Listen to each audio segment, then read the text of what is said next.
Chad doing it at a different demo day 2 years ago.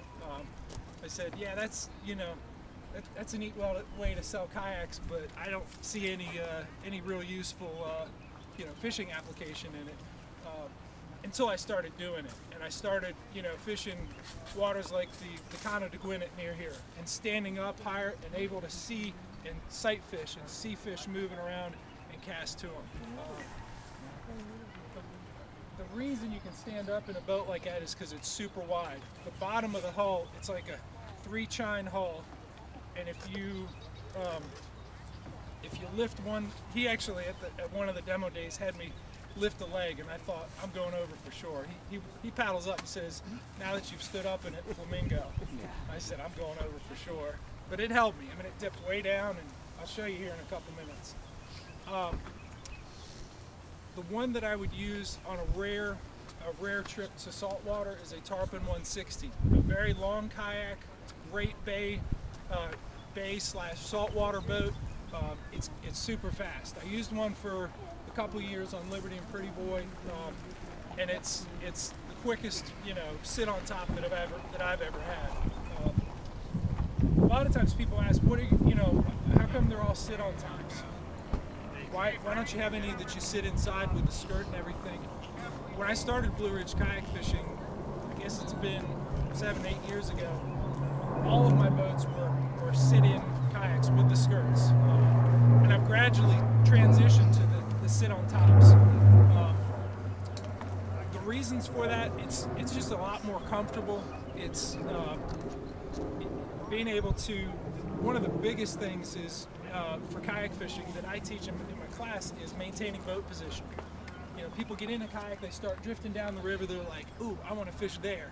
And by the time they make a cast, the river's pushing them on down. They're just getting swept away. They paddle back up to it, and they cast on it and get one more cast. One of the things that you can do very well with a sit on top is that aid to wading we talked about is, you're drifting down.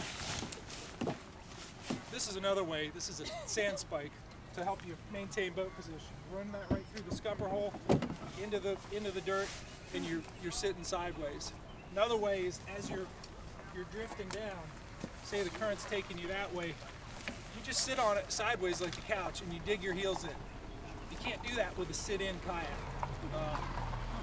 If it's a little bit deeper, or I can't quite reach the bottom, I'll just sit right on the edge.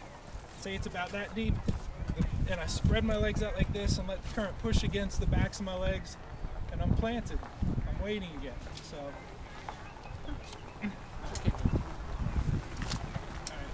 I think that about covers it with the boat choice. Anything else you want to add as far as choosing the right kayak for specific applications of different types of water, from reservoir to small creek to... Did you talk about like standing up and what you use it for? I talked about standing up. The biggest thing I tell people is don't buy the boat for the transport. The biggest mistake, if there's a mistake that I see people buy, is the transport aspect and the storage aspect. Well, my garage corner is only 10.4 foot, so I can only fit it right there, so I'm gonna buy a 10-footer. And then they go out there and paddle their ass off and barely cover any water, and it's work. They don't want to do it anymore, so it's not fun, so they get out of it. And and consider all the types of fishing that you're doing instead of one type, because I know a lot of people buy a boat that fits one type of fishing that they do and doesn't fit what you're, like guys like me and Jeff got a fleet of boats, so it's like a specialized boat for every type of fishing that we're doing. And I can tell you right now, it's addictive. It's like Pringles. You can't just have one. But get the best one that you can have early on, and then the one that you're going to use the most, and then buy the specialized boats after that. Because I'm going to tell you, your disposable income after you get into kayak fishing, if you've already fished into a boat, is unbelievable. It's absolutely unbelievable. What's your favorite? My favorite, I do a lot of saltwater fishing as well, and I chase big, sexy fish like tarpon and stuff like that, and I go offshore for the cobia. Probably for the last 5 years, I've had a hard time going saltwater fishing because I've been catching, like I broke 10 pounds for largemouth 5 times in Virginia last year, and I broke 8 like 40 times. Just didn't know that there was that good of largemouth fishing. I thought, well, I'm too far north. There's no big largemouth up here. I'm gonna go saltwater fishing. The second time I ever went bass fishing in Virginia, I caught a bass that was almost 11 pounds, and I was hooked. So for most of my saltwater fishing or longer distance, I use the Tarpon 160. For every other fishing, I use the ride. If I could only use one boat, you know, if I was told you only got one toy, put all the rest of them back in your toy box like your mom used to tell you when you was little, then the ride would be the one that stayed out. Because I can still paddle a long ways and just paddle harder in the ride, but I can't do the things in a Tarpon 160 that I can do in a ride. I can't stand up. And when I say stand up, I mean stand up and fish. You'll see pictures of people standing up in a Tarpon 120. You'll even see pictures of people standing up in a Tarpon 140. And we as a company even sometimes put, and I say we because we're on the pro staff for Wilderness Systems, we even put out, yeah, you can stand up in a Tarpon 140. Yes, you can. You can stand up for a picture.